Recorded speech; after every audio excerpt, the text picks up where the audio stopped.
mãi lắm nhỉ.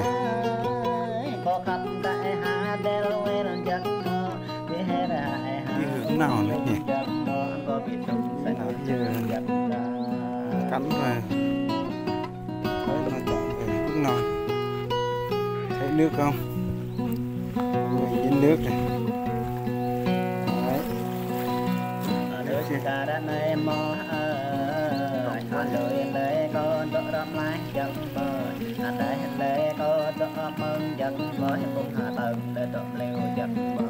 Đây là xanh đẹp lắm.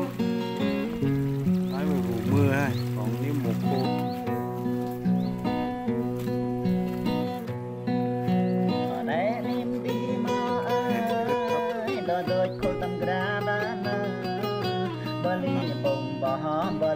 Đá như vậy là rất đẹp.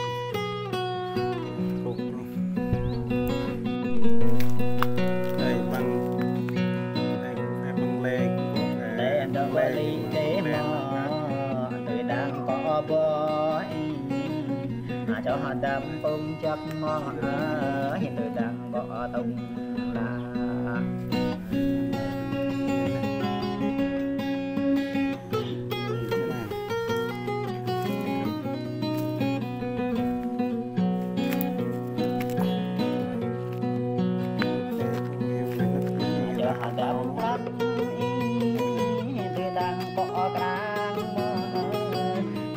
về khổ mơ người đang có thời tiết mưa quá mọi bò làm cái chuông nó bị lún nên là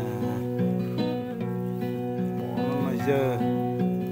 đây anh em đi mơ đây con nó hiện ta nó lên đi ở đêm có nồng ba chất ta ban cần gia mơ trời mưa gió thì con bò rơi thế này mình buồn cười lắm. Con rồi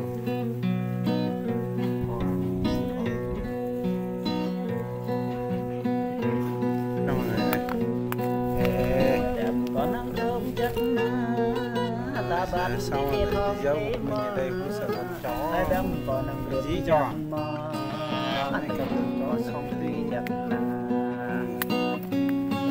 ở trong mặn dân tộc là mặn chút tôi cả đã nói hiện vùng hà nội lấy con đỡ đỡ mãi đừng nở hàng mãi lấy con đỡ đỡ mong và hai mò cũng hà nội đỡ đỡ leo dọc bò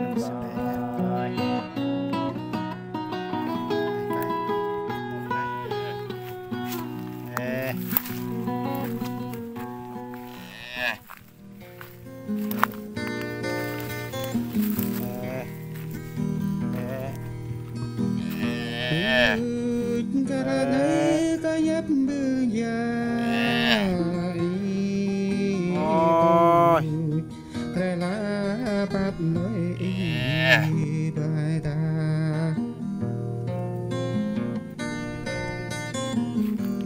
kêu mẹ nó đi lát tôi cara này có ba tí bé cái này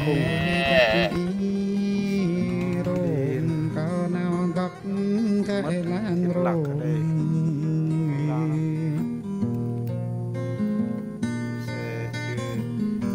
người anh em của nó xuống nha. kỳ lăn là mơ ấy có đã thông tơ sang hại kỳ lăn là mơ ấy ngã bơ giang tơ ní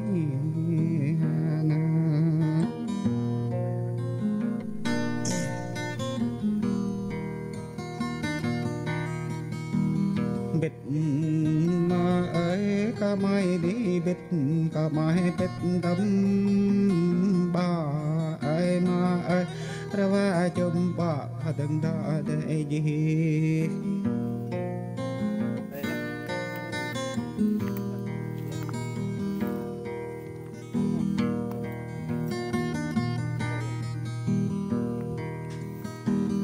mà cả nhị lối mơ lẽ ngao ya đôi đi chênh cả đằng này lôi ha có lên bắp ơi